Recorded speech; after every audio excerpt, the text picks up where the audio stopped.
ராணிப்பேட்டை மாவட்டம் சோளிங்கர் பேருந்து நிலையத்தில் மே 1 உழைப்பாளர் தினத்தை முன்னிட்டு அமமுக சார்பில் நேற்று முன்தினம் பொதுக்கூட்டம் நடந்தது.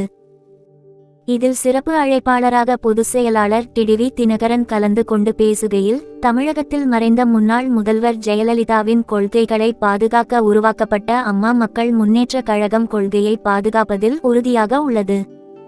பேரூர் சிற்றூர் என கடைக்கோடி கிராமங்களில் கூட கட்டமைப்பு உருவாக்கப்பட்டுள்ளது. எனவே நான் தனி ஆள் அல்ல. எனக்கு பின்னால் லட்சக்கணக்கான தொண்டர்கள் உள்ளனர். எதிரணியை வீழ்த்துவதற்கு ஒருமித்த கொள்கை கொண்ட அனைத்து கட்சிகளும் ஓரணியில் திரள வேண்டும். 2026 சட்டமன்ற தேர்தலில் சோளிங்கர் சட்டமன்ற தொகுதியில் அமமுக வேட்பாளராக களம் காண உள்ள மாவட்ட செயலாளர் பார்த்திபனை பெருவாரியான வாக்கு வித்தியாசத்தில் வெற்றி பெற வைக்க வேண்டும் என்றார். தேசிய ஜனநாயக கூட்டணியில் அமமுக உள்ள நிலையில் 2026 சட்டமன்ற தேர்தலுக்கு கூட்டணி கட்சியினருடன் தொகுதி பங்கீடு பேச்சுவார்த்தை என எதுவும் இல்லாமலேயே தன்னிச்சையாக சோளிங்கர் தொகுதியில் வேட்பாளரை டிடிவி தினகரன் அறிவித்து உள்ளார். சமீபத்தில் அதிமுக பாஜ கூட்டணி உறுதியானது.